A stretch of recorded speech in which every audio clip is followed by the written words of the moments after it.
swing here. Oh, hammer that. Give me some of this over the triple block. Yes. That guy's going to swing no matter where he is. Ace, it's over. Welcome to Over the Top, your all-access view inside BYU men's volleyball. I am Jerem Jordan. He is Steve Vale. Another show, another dollar, my friend. Dollar bills, y'all. Here's the show lineup today. We'll recap Thursday night's win versus number 10 Grand Canyon. Can Gabi Garcia-Fernandez chase down Taylor Sanders' all-time ace record in this abbreviated season? Libero Mitchel Worthington is in this week's Cougar Conversation. Steve's Wow Moments of the Week. His 80s or 90s movie or TV show recommendation of the week. Hopefully you're following along at home. Where Are They Now? Featuring Brendan Sander. And we'll chat with Shawn Olmstead about the rematch with the Lopes of Grand Canyon and the picture he has with Karch Karai from when he was little. What happened there? So let's get you updated. Last week on Saturday, BYU beat Pepperdine in 4. All 4 sets decided by 2. Then the Cougars stay number 1 in the AVCA poll. They go from 2 to tied for first in the media poll. I keep voting BYU number 1. Homer, Gabi Garcia-Fernandez, MPSF Offensive Player of the Week because he hit .833 last Friday. And then Thursday, 2 days ago, the Cougars played Grand Canyon 1-4. Now 4-1 on the season, Steve. Yeah, Grand Canyon, man, they are coming on. Those guys are ballers. They're big. They're physical. First couple, they split, and then BYU just kind of ran away with it the last couple. But, man, that was a fun match. Okay, going back to the first night against Pepperdine, then the second, then the first night against Grand Canyon, BYU played 8 deuce sets or decided by 2 in a row. We've been doing this 13 years. I had not seen that. Yeah, that's really rare. And it's funny, there was a couple where it was like one team was up a bunch and was like, oh, we're not going to have a deuce set. And then all of a sudden they would just climb back in, and there we go. 23 or 24-20 or something. And I said, this is going to be the one that's not. Nope, it was. It still was. All 3 pin hitters, by the way, Thursday night, that is the 2 outside hitters in the opposite for BYU, Gabi Garcia-Fernandez, Davide Gardini, Zach Eschenberg, all had 10 or more kills and hit over 300 and combined for 5 aces. That was a great night for them. Oh, seriously. And that's the thing. BYU is just so talented all over the floor. They can hurt you from pretty much anywhere. And it was just fun to see everybody kind of get in the action and play really well. Grand Canyon's good. They're getting better. They're a little young, especially on the pins with Camden Gianni, MPSF Freshman of the Year last year, Christian Janke, a sophomore. So once those guys are juniors and seniors, I think they will potentially contend for the conference championship, Steve. They're getting better. Yeah, and that's the thing. He's hard. He's so good. Gianni and Janke, both those guys have very, very live shoulders, just quick whips, and they're already playing very, very well. And as that volleyball IQ continues to blossom, yeah, you're right. They're going to be like unstoppable, I think, their last couple of years. BYU found a little more pressure from the service line, which is good, and that started with Gabi Garcia-Fernandez, who seemed to be more engaged, and what I mean by that is emotionally. He doesn't show a ton of emotion. He's like the most well-spoken player on the team. We've talked to him in the last couple of matches. He addresses us both in the eye. Yeah. He doesn't say or like. He's very good at speaking. He showed more emotion. He wanted to lead this team in a different way in sets 3 and 4. And I think you're right. And that's really what it comes down to. As good as he is, he also needs to lead. He has to be the guy to put the team on his back every once in a while and just lead them to the promised land, right? And that's the thing, is he's being able to do that. And he recognizes that that's kind of his role. And, man, yeah, I saw just that fire. Just some of those times he'd get a kill or an ace, he was just like, jump on my back. Let's go. Let's roll. Okay, round 2 tonight, 9 Eastern on BYUtv. Number 1 BYU, number 10 Grand Canyon. What do you expect? I think both coaches are going to try to adjust some things here and there. It seemed like Grand Canyon kind of fell off there toward the end. Either that or BYU just picked it up a ton. So I'm actually really curious to see the adjustments that are made, what they're going to be able to do to bring it tonight. I still think BYU, if they play with that fire, I wouldn't be shocked to see a sweep, but it could also go 5. I don't know. We'll see. Okay. Gabi Garcia-Fernandez, 37 aces away from taking the all-time lead in BYU history from Taylor Sander. 15 matches left in the regular season. He needs about 2 per match to set the record. Will he do it? Guaranteed. The more I think about it, he had 56 in half of a year last year. Like, once he gets rolling, I'm telling you, I mean, Grand Canyon passes well, and he's still got a couple on them. Like, I bet you he'll get my thing is he's going to get probably, I'm going to say 4 tonight. 4 tonight. Okay. 4. Steve calling a shot. Each week, we're going to connect you with a former player in a segment called Where Are They Now? Today's guy is one of our favorites, Brendan Sander. What's up, Cougar Nation? It's Brendan Sander here. Ever since I graduated from college at BYU, I've been playing professionally overseas and also with the USA national team. My first year overseas, I played with a team called Libero in Italy, and then my next 2 years, I played for a team called Czarny Radom in Poland. I'm currently with this team in Czarny Radom, and I love it. Playing professionally is amazing. It gets a bit lonely sometimes, but ultimately it's a great decision for me in my life, and my brother's also here playing in Poland, and so we have a great time playing against each other, and hopefully one day maybe we can be on the same team. So yeah, good luck to the Cougars this season, and go Cougs. Living in Poland, actually played against his brother Taylor a couple weeks ago, which is crazy, and still doing it. He's fifth in kills in the rally era and attempts, third all-time in aces. He was a baller. He absolutely was, and he was like Taylor Point 2. They look so similar, and their mechanics are so similar. It was literally like having 8 years of Taylor play. He's so close. They could actually be like non-identical twins, I feel like.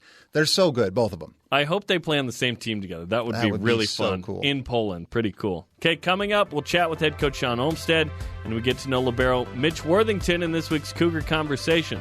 This is Over the Top on BYU Radio.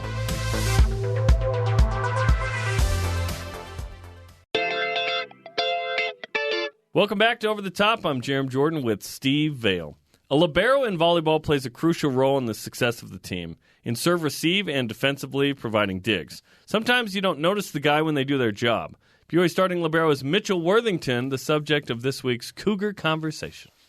In the land of the trees, what is it like to be a bush? It's I definitely stand out when we're all on a line there starting the game. You can definitely find me because I'm about a foot shorter than everybody else. But I mean, it makes me different. So I think it's tough because everyone always says something about my size. But I mean, if I wasn't used to that, then I don't think I'd be where I am today. Listen, when I see you, I go, that's awesome, man. I didn't play college sports. Mitchell's out here digging balls, D1 on the number one team. What's that experience like for you? And did you grow up kind of wanting to play for BYU? So I grew up playing baseball, and it wasn't until I got into high school that I switched over to volleyball. And then shortly I realized that I was short, even for high school. And one day you woke up and you're like, wait, what happened? Yeah, I was like, I was the same size as everybody, but then they all grew and I didn't. But no, so I realized that I was short, and I realized that, and I was okay with that, and so I kind of figured out my role early on, and I learned that I was good at it, and so I just kind of kept going with my craft, kept working on it, trying to get as good as I can, and then it wasn't until my last few years that I realized that, hey, I really like this, and I want to keep going with it, and so I came to a BYU volleyball camp, and that was when I realized, okay, BYU's the place. That's where I want to go. What was it like when you first got a taste of, like, the serve at this level? Because I'm sure it was like, whoa, this is faster. Well, coming in my freshman year, we had guys like Jake Langlois, Brendan Sanders, Ben Patch. These are just guys, a bunch of nobodies. Yeah, a bunch of nobodies that are playing for the U.S., the national team. A bunch of amazing volleyball players, and so I got a taste early on that this was going to be definitely a big step from high school. So. Okay, you're from Mesa, right? Yep, from Mesa, Arizona. I heard there's a few, BYU fans there. What was it like growing up there? And then there's a lot of Mesa-ites here in Provo. Yeah, Mesa's a great area. It's definitely the Mesa-Gilbert area is like the Provo here in Utah. So definitely a lot of members. It's a great environment to grow up. And then volleyball there, it's getting bigger. It's growing, and it's super fun to watch people get better and better every year. The Arizona kid playing against Grand Canyon, what's that like? That was super fun. I have some buddies on the team, some guys that I played with in high school on the team. Who? His name's Jacob Gerber. He wasn't here last night. He got hurt. Yeah, he's a return missionary as well, right? Yeah. Yep. We were players together in high school and on the same club team. Same high school? Yeah, same high school. What high school did you go to? It's called Desert Ridge. Desert Ridge. Gotcha. Yeah. It's not Mountain View. You got to beat mighty Mountain View, right? Mountain View or Mesa are the two that everyone knows about from Mesa. But no, we're a newer high school. My senior year, we went to the semis, and so we kind of made a name for that school. But yeah, so we were teammates in high school, played on the same club team. It's called Spiral. And then there's been other guys as well that I played against in high school that are on the GCU team and that are just really good volleyball players. What's it like in a match when you make a massive dig? And I guess I'm speaking pre-2021, where the crowd's in there and everything, because you play a very specific role, yet it fuels everything. Like, if you don't do your job, like, the play's over. Yeah, it's a huge thing. It's I mean, as a libero, I can't really get a massive kill or a big serve to motivate my team, and so it's kind of tough because if I do get a dig and then we lose the point, it's like, okay, well, what I just did doesn't matter. But it's still a huge motivational swing for my team to help them kind of get a little bit of energy, a little bit of air underneath our feet to help us go to the next point. And how about the reverse of that? Like, if you do get the kill and the dig, everyone like kind of turns to you, right, when in the huddle? Yeah, it's exciting because they're like, okay, wow, like he did his job basically. It's hopefully it's not like that. I mean, yeah, it's not like that, but it's like, okay, great job. Like you got the dig, we got a set, we got a kill. Like it kind of it fuels the team to keep going. Like because especially the other team, like when they get a big rip like that, they're expecting it to be a kill, and then you get a dig, and it kind of they're just like, oh, dang it, what the heck? And then for our team, it's the opposite. It's like, yes, let's go. We get the kill. Now we just keep going. You do have one kill, I believe, right, in your career? Do you remember when it was? It was against Hawaii. I can't remember what set. It was the second night against Hawaii, but I am 1 for 1 hitting 1,000. Last year? Yeah, last You year. had a kill in the second Hawaii match. Yeah. Man, that whole sequence was epic. The 2 games, right? Those were some fun nights to play volleyball. Yeah. Who didn't have a kill on the team that maybe didn't play that you're like, dude, I had a kill. Did you have a kill? Oh, you didn't have a kill? Interesting. I mean, everyone got a kill that night. I mean, like on the bench, you're like, you're like, oh, hey, Gab, what's up? I had a kill. Did you have a kill? What were you doing that night? I had a kill. But yeah, no, it was a fun night to play volleyball for sure. And you share this responsibility with Zach Hendrickson. He's been a starter at points. I imagine that you guys battle every week, and it's like, hey, you got to keep this job, right? Yeah, it's definitely. I know he's a great libero. And we're good friends off the court as well. And so it's like I know that if I'm not doing my best, then I know that he's going to come in and do a great job. So it helps me relax, be able to play my best, knowing that he's going to come in and also do a great job.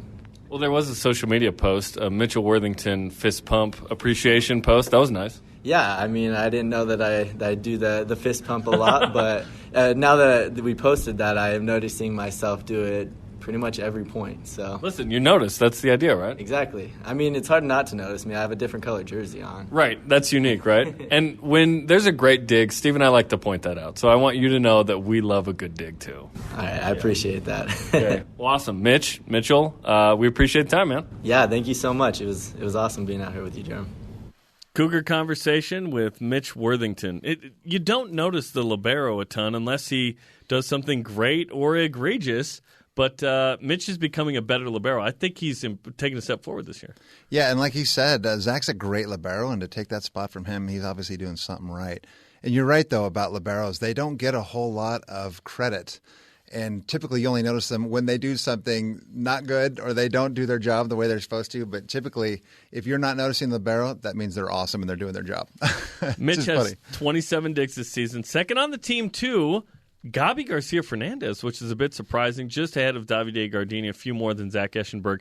BYU does have good defensive pin hitters as well, so that helps. BYU is able to get that ball up. Yeah, it's huge. That's like there's Chris McGowan used to like to talk about creates converts, and that's a big thing to be able to create that opportunity. And whether they get it or not, it's still kind of a good momentum push to be able to get that ball up on a big swing or something. Okay, you can watch Mitch and the Cougars tonight, 9 Eastern, 6 Pacific on BYUtv, number 1 BYU, number 10 Grand Canyon. Okay, Steve says wow a lot during matches, so naturally it's time for... This is Steve's Moments of the Week. Okay, what do you have, Steve? So there are a couple. One, the fact that Arizona is coming on as a state that has some awesome volleyball players, and we saw that with Grand Canyon. They came out, and some of those guys can absolutely bomb.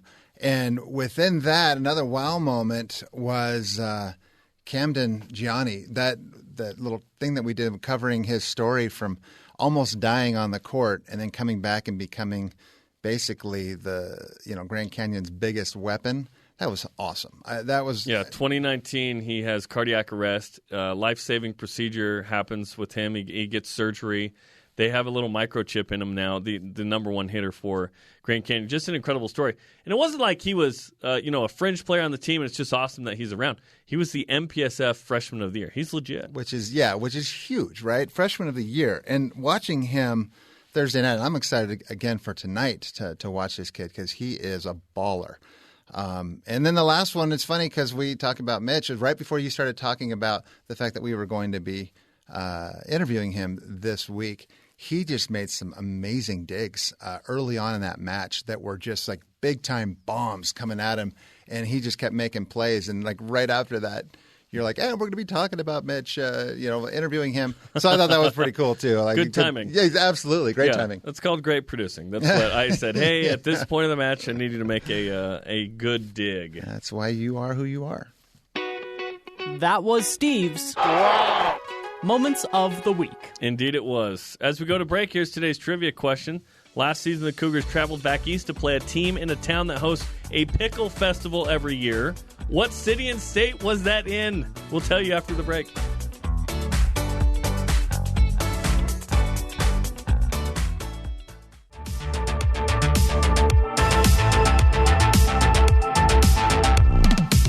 Last season, the Cougars traveled back east to play a team in the town that hosts a pickle festival every year. What city and state was this in? The answer, Mount Olive, North Carolina. There were a ton of Cougar fans that showed up from all over the South. It was an awesome experience. Shawn Olmstead was there, and I know was impressed by Cougar Nation showing up. It almost feels like 5 years ago since we don't have more than family in the stands during the pandemic. But Shawn, who we now have on the program, that weekend was a special one. Going all the way to Mount Olive, North Carolina, having the number 2 team in the country at that time go there, that was pretty cool. Oh, honestly, I've said it before. We played in sold-out arenas in Hawaii and in Provo, Utah, in my career, both with the men's and women's teams. That's probably right up there in my top 3. Just the experience of the weekend and the Cougar fans coming from all over back there to just support our guys. I mean, it was unreal. It was so cool in the most random place, Mount Olive of all places, But it was for the guys. The guys were just could not believe it, and we brought all the fans in and took pictures, and there was fans at our hotel. I mean, what an experience to just go play volleyball in North Carolina, and that's what we were looking for when we scheduled that match. And a lot of people were like, "You're traveling there to play Mount Olive," and we got so much more out of that experience. You guys were like rock stars. It was worth every penny. It was awesome. That's like Alabama playing against Weber State. I'm dead serious. Like if Alabama played Weber State in football, that's what it'd be like, which is pretty cool. Let's rewind back to Thursday. 4-set win versus Grand Canyon. You end up playing 8 due sets in a row. That's gnarly. I haven't seen that in a long time. First 2 sets were split. Then you won by 7 and 5. What changed in those last 2 sets? I felt like we started to put a little more specific serving pressure. We went after certain targets in certain situations. Also, our defenders, you guys were talking about defense. We gave them a little feedback in terms of kind of what they were seeing as the rally was unfolding on the other side, and just giving them the liberty to kind of make some moves in terms of the attackers from GCU. And we saw like immediately some big plays there where our guys weren't stuck in what we call kind of our base defense. We always give them the option to read a little, but we really gave them the liberty and told them like, hey, kind of start moving this way. You see this set, you see this angle of approach. We really need to start moving over there. And we did, and we got a few good touches. And then their hitters are really they're great. Yeah, I heard what you guys were saying about those guys, and you're spot on. But then if you saw they tried to do a little too much, because we were making those touches, and some balls out, some balls in the net, and that kind of turned things for us. I thought also, Gabby always plays well, but it seemed like toward the end of that match on Thursday, in the last couple of games, he kind of turned it up a little bit and got a little more emotional, a little louder, a little more angry, it seemed like, and started to kind of go up another level. Did you feel like that as well with him? No, yeah. Gabby's done a really nice job kind of becoming an on-the-floor leader. Gabby's always – he's one of those players like, he shows up, he's going to do what Gabby does. Right. But he's definitely, invested a lot more just overall kind of emotion towards his teammates and helping his teammates out. And you see that in the back row defensively. Yeah. He's involved in every play. Dude, he's leading the team with digs. It's crazy. Yeah. And I've told the guys that's been the change for us. When Gabby makes some digs, it's like, all right, okay, we're here we go. But no, he definitely was like, he was a little frustrated. Like, come on, boys, let's go. And he just stepped up another level. And Gabby has that in him. I also felt, and we've been working on this. There was a little phase where we were trying to look at some of the speed to the right side, and Gabby we just need to go let him do his job. And sometimes as coaches, you overthink things that are actually in reality very simple, and. So just getting the ball up in the air, up in space for Gabby, he'll do the rest. He'll make good swings. He'll move the ball around. It's an international arm. It's not an arm you get to see very often. Let him go use that. We're talking with Shawn Olmstead, head coach of the BYU men's volleyball team here on Over the Top. Round 2 with Grand Canyon, and then you're going to go to Phoenix and play Grand Canyon again next weekend. So this is 2 of 4 almost. Feel like we're going to have aggregate scoring to determine the champ or something to advance in Champions League. But anyway, what adjustments after a win like this, if any, do you have to make when you feel like, okay, that worked? How much are you adjusting from one night to the next when it's the same opponent? No, we're still adjusting because there's things that unfold that. As coaches, I always believe we can be a little more efficient, a little smarter in some of our decisions. And I thought that, through the first 2 sets, I thought our attackers at times, to be honest with you guys, I think that's the fun part of this show. Is I'm very open with you guys, sharing whatever you guys want. I felt our attackers tried to do a little too much in some certain situations, Eschenberg tried to do a few too many things on trouble sets, on bad sets.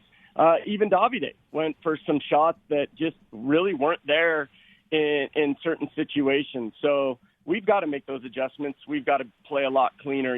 Through 2.5 sets, we were really not making great decisions offensively. And so that's an adjustment we've got to make, and they're going to adjust and be ready for certain things. So it's kind of fun now, and it's kind of interesting to play these guys 4 times in a row because I think it's a little bit of a chess match. What are they going to do? What are they going to change?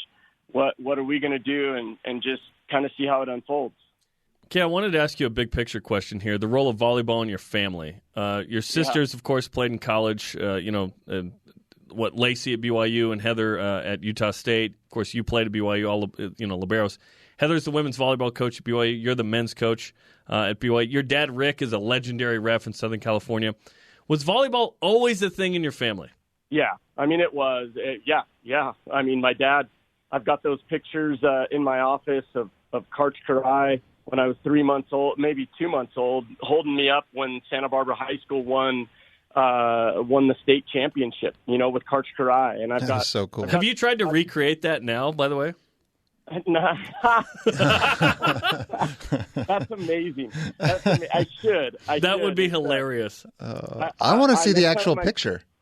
Yeah, I got them. You guys can check them out. And I've got one of the coolest photos in volleyball. And even Karch didn't know I had it, and I sent it with one of our guys to Irvine or Anaheim when they were training, and just said, "Hey, have Karch sign this." I sent Karch an email saying, "Hey, I'm sending you this picture. Will you sign it and just give it back to my guy? I want to frame it."